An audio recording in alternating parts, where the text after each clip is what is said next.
आज रात ऑफिस में बहुत काम था और अब मैं 20वीं मंजिल पर मौजूद बिल्डिंग की लॉबी में बिल्कुल अकेला था। मैंने घर जाने के लिए लिफ्ट का बटन दबाया। लिफ्ट आई। अंदर घुसते ही मैंने जी ग्राउंड का बटन दबाया, लेकिन मेरी उंगली दबाने के बाद भी वो बटन जला नहीं। मैंने दोबारा दबाया, फिर भी लाइट नहीं जली।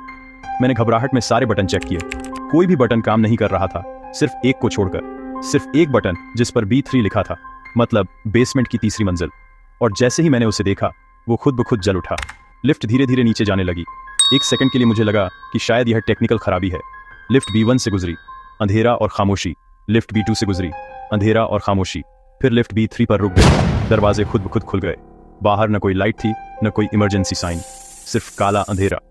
मैंने अंदर से दरवाजा बंद करने की कोशिश की, लेकिन दरवाजे को रोकने वाला एक गंदा हाथ अंदर आया और दरवाजों को खुला रखा।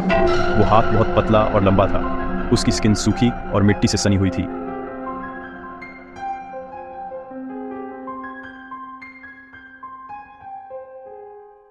और ठीक उसी समय मेरे सेल फोन पर एक मैसेज की नोटिफिकेशन आई। मैंने कांपते हाथों से फोन देखा। यह मेरे दोस्त का मैसेज था, जो मुझसे पहले इसी लिफ्ट में गया था। मैसेज में सिर्फ एक लाइन लिखी थी, ये लिफ्ट सिर्फ वही दिखाती है जो तुम्हें देखना चाहिए, बाहर मत आना। क्या वो लिफ्ट बंद कर पाएगा या B3 की अंधेरी दुनिया उसे खींच लेगी? अगर आपको यह वीडियो पसंद आए तो नीचे दिए लिंक पर क्लिक करें और पूरी वीडियो देखें।